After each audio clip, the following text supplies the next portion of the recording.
All right, in this video we're going to learn how to do some animations in Greenfoot.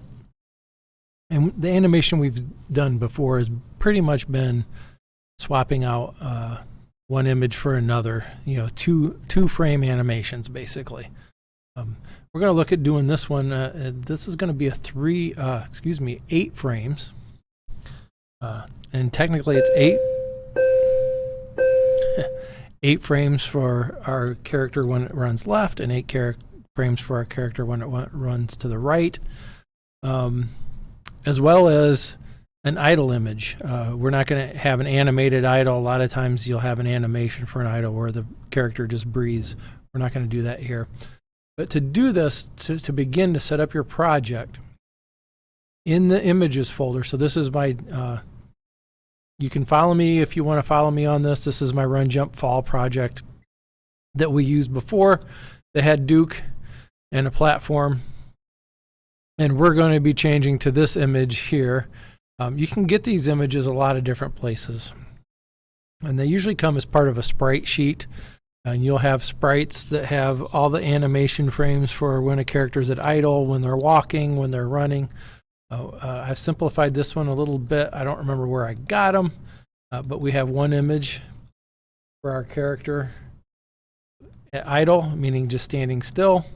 But then we have frames of him, our character, running to the right, numbered run 0.png, run 1, run 2. So it's a running animation, numbered from 0 to 7 in the file names. All right, so we're going to be working with something we learned how to do this week, and that is an array. We're going to load these images into an array, and we know an array can hold multiple items as long as they're of the same type, and it'll help us to do that. So the first thing we want to do is we want to replace Duke with this guy for our idle image. So to do that, I'm just going to come in here to Duke. I'm going to right click on him. I'll say set image, and we'll pick our idle, and there's our character. New platform. It's no longer Duke, but we're going to still call him Duke if I hit run. You can see these images I got. They're not the best in the world. They weren't cropped right to the foot level. There's a little white space there. We could adjust that some other ways, but I'm not going to worry about it for this code. The easiest thing would probably be to go in and edit it so there wasn't white space at the bottom of his feet. We're just going to leave it like that for now. All right, so how do we want to do this? First, we want to load all of those images in to an array of images. So we're going to declare an array. And if you remember, images are stored in Greenfoot as Greenfoot images. So I'm going to declare an array of type Greenfoot image. So I put the square brackets. So we've done arrays of strings. We've done arrays of ints. This one is going to be an array of Greenfoot images. And I'm going to call my first array walk right. These are going to be the images of my character walking right. Technically, I think the images said run, but we're going to call it walk right. And I will declare a new Greenfoot image. And we know that there was 8 of them in this series. Okay. So this creates the new array, assigns it to this variable. In this variable, its type is an array of Greenfoot images. We're going to do the exact same thing again.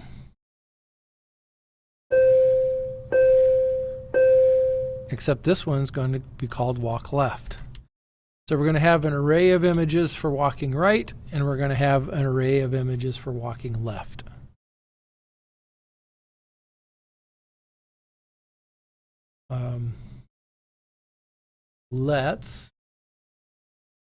How are we going to load the images into that array? Well, to do that, we need to do it when Duke is first created. So what method runs when our object, in this case Duke, when he gets created, what method runs? This constructor, right? So we need to add a constructor method in here. I'm going to do that before the act method. I'm going to put in a constructor, which we know should be public. And it doesn't have a return type. And it needs to match the name of the class. Our class's name is Duke.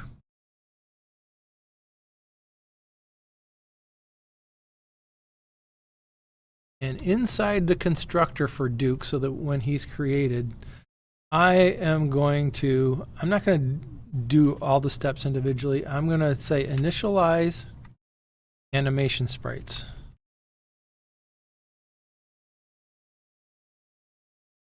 Okay. Now we could add other things that happen in the constructor, but right now inside of our constructor, we're just going to call this method called initialize. I spelled it wrong. Initialize animation sprites. So we're going to have a method that we're going to write that actually initializes all the sprites that go up here. Now we've got a problem. It's saying there's an error because we haven't created that method yet. Let's move down. And we will write a method.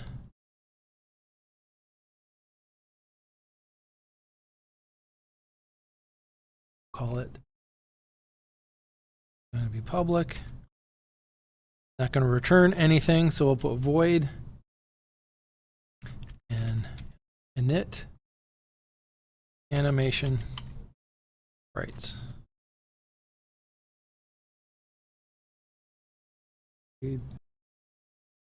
All right, sorry about that. Somebody walked into my classroom while I was recording this. If I can, I will just edit it out. If not, so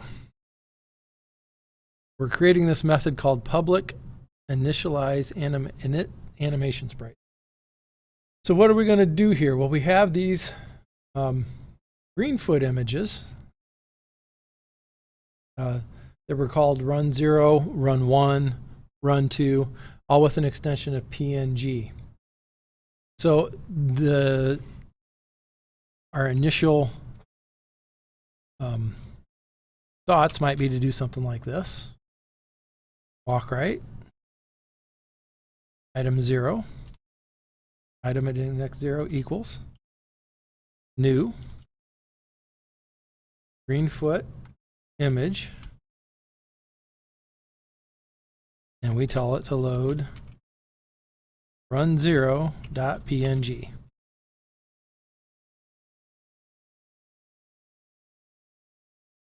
So there we go. That loads in the first image. And then we do it again. I'm going to copy that. Oops. Didn't want to do it that way.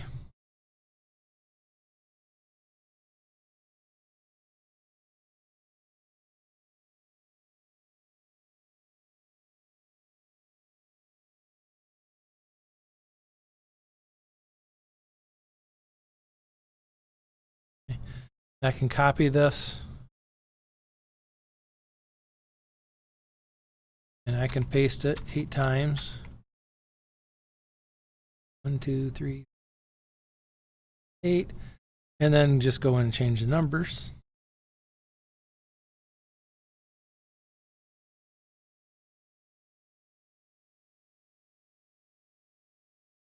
And then change the numbers here on the file names.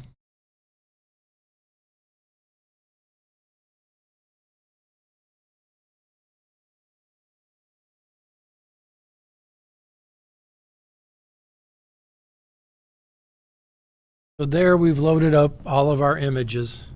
So when Duke gets created, I'm going to call this method. It's going to come down here and load these 8 images into walk right, which is this array of Greenfoot images that we created up here. Right? So we're initializing our array. Here we created our array to hold Greenfoot images. We set its name. Then when the constructor came, we called a method to initialize each of those images. Take this image, load it, and put it in this index on the array. And that should be enough. However, this is probably isn't, anytime you see repeated code, you can assume that you're not being as efficient as you could be. So let's do this a different way. I still want to initialize each one of these, but let's use a loop for it instead. So let's do this. We'll do a for loop. Okay. And remember, we're going to be setting the values. And since we're setting the values, which the values are actually images, since we're setting them, we can't use a for each loop. We need to use a regular for loop. So we'll create an integer called I, started at 0. As long as I is less than 8, we'll keep counting. And we'll do I++, so just a little loop.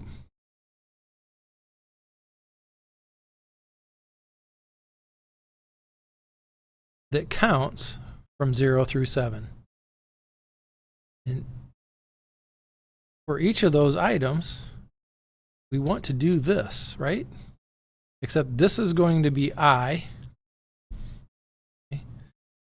What about this? We have a problem here. This is a string. So what we need to do is build the string before we try to do this statement. So right here, I'm going to build a string called file name. And we're going to construct it. It's the word run. So the word run. Concatenate on the number. So we'll add on. Now I say add, I mean concatenate. I, which will start at 0, right, for the first time through. And then we want to concatenate onto that. .png. Okay. So we're just building this file name each time through. First time will be run 0.png. The second time will be run 1.png. Run and so on and so forth. And then down here, we can just say file name. So this will load run 0.png into walk right sub 0. Then it will load run 1.png into walk right sub 1. And we've now built all of our walk right images without doing it in 8 lines. We can do the same thing for our walk left. So I'm going to copy all these. And I'm going to paste it in here. How about walk left? Now, we didn't have really any images for walking to the left. Okay, all of our images were set up for going to the right. But we can do something here. After our image is loaded, we can actually do something by doing walk. Actually, we want to change this to walk left, right? Correct? Walk left. So we load the image into walk left sub 0, walk left sub 1, but then we want to tell that image to do something that's built into Greenfoot. Mirror horizontally.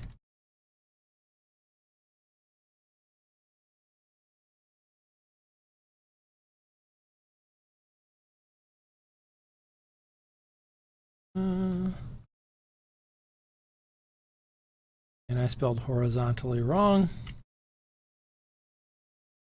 Good work. So up here in walk right, we're loading walk right sub 0, then walk right sub 1, walk right sub 2. Down here we're doing the same thing. We're loading them, but then we're telling them to mirror horizontally, and I've still got an error. Mirror horizontally is a method. So this will take the image, loads it into item 0, flips it. Second time through, loads into item 1 and flips it. So every time it loads an image, it flips it horizontally so that it faces the other way. So now our arrays are set up, one for our 8 sprites facing to the right, and this one loads 8 sprites, except they're going to be facing to the left. All right, so the question then is, how do we get these images to actually do something? Well, when should it change images? It should change when the character is moving to the right, which is right here is a method for moving to the right, or when it's moving to the left. So when he moves to the right, I'm going to call this a new method called, I can spell it right, animate run right. Okay. Now, that method doesn't exist yet. We're going to go create it.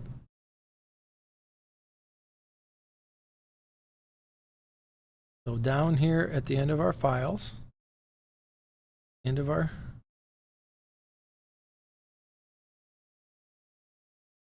I think I'm missing a pulley brace. There we go.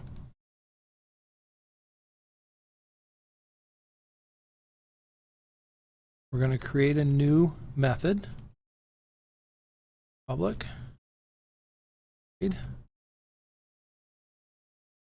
Animate. Run to the right.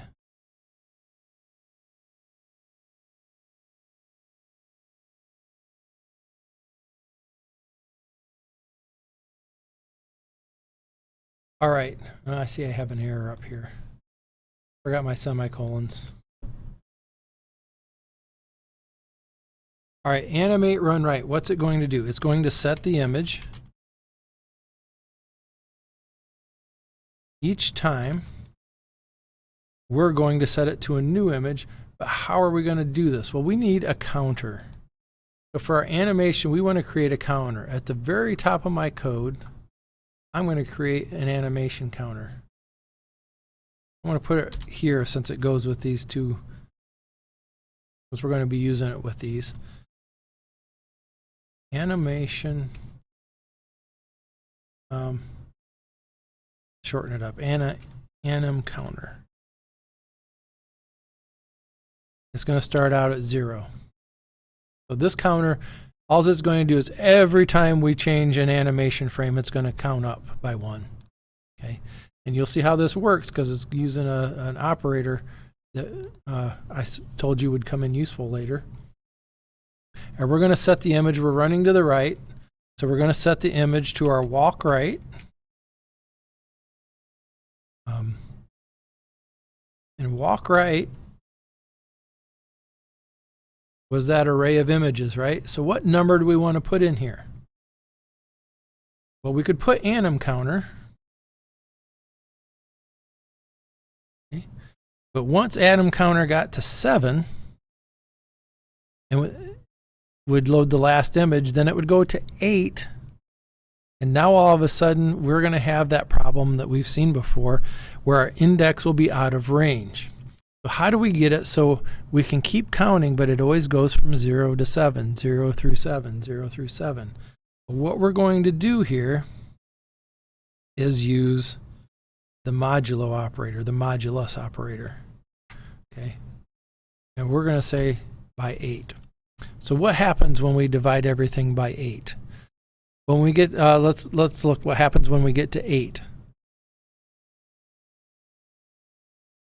8 modulo 8, so 8 divided by 8, the answer is 1 with a remainder of 0. So it'll be using 0 here. When it gets to 9, 9 divided by 8 is 1 with a remainder of 1. So it'll be using a 1 here. Then it'll go to 10. 10 divided by 8 is 1 with a remainder of 2 here. So it'll be Anim Counter walk right sub 2. Okay. So every time Anim Counter goes up, we're going to divide it by 8. So we're only going to ever use the remainder after dividing by 8 because there are 8 frames in this. Okay. So as a result, it will always go 0, 1, 2, 3, 4, 5, 6, 7. Then it'll hit the next number that's divisible by 8. That resets it to 0, and every time it goes up, the animation counter will keep getting bigger and bigger and bigger. However, we're only interested in the remainder after we divide it by 8. Okay, so then we have to have a line to make our animation counter go up. So I could do this, okay, but there's really no reason to put it here because we talked about this in the past. I can actually put the plus plus right here.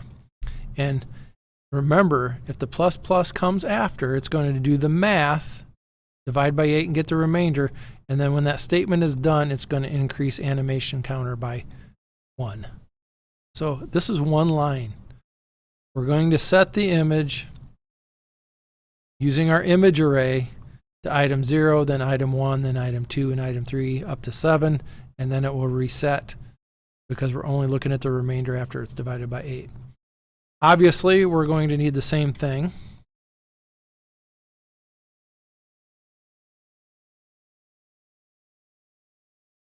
For running to the left.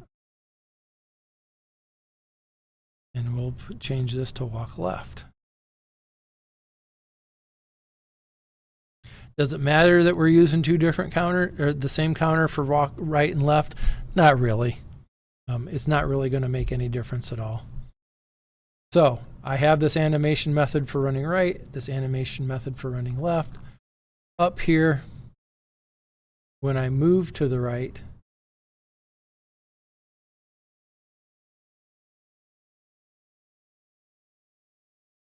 I am going to call animate run right. And when I move to the left, I'm going to tell it to animate run left. Now, this is confusing. You could do this all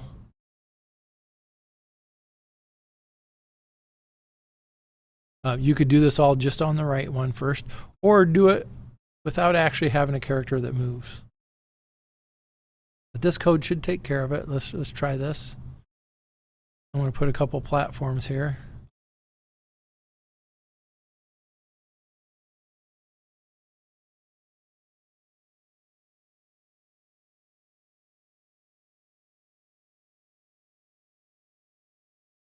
And, oh, what happened to Duke?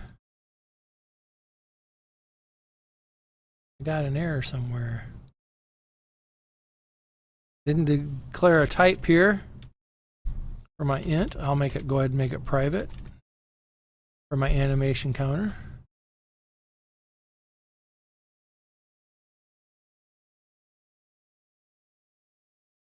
All right, I had accidentally typed some extra code up here, so my project wasn't compiling. I didn't change anything. I paused there for a second to figure out what was going on. So I had accidentally typed some nonsense up here on my import statement. Maybe you saw me do that when I was typing, maybe you didn't, but I fixed it. All right, now let's try this again. Platform.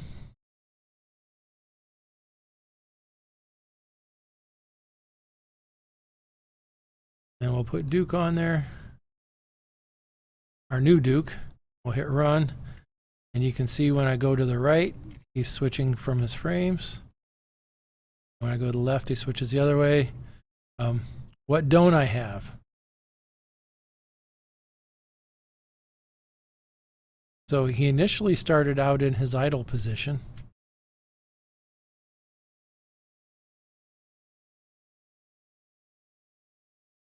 However,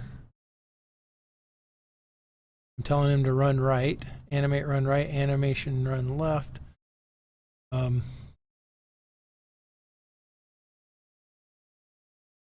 don't have anything telling him to go back to his idle position. So I'm going to leave that to you. When should he go back to his idle position? He should go back to idle probably when he's not running right or running left. So I'll leave that to you to fix that. You may also want to add an animation that changes the image when a character jumps. It doesn't have to be 3 images or 8 images. It could just be 1 image that changes how the character looks when it jumps. You can use this anywhere in your platform jumper that you want to.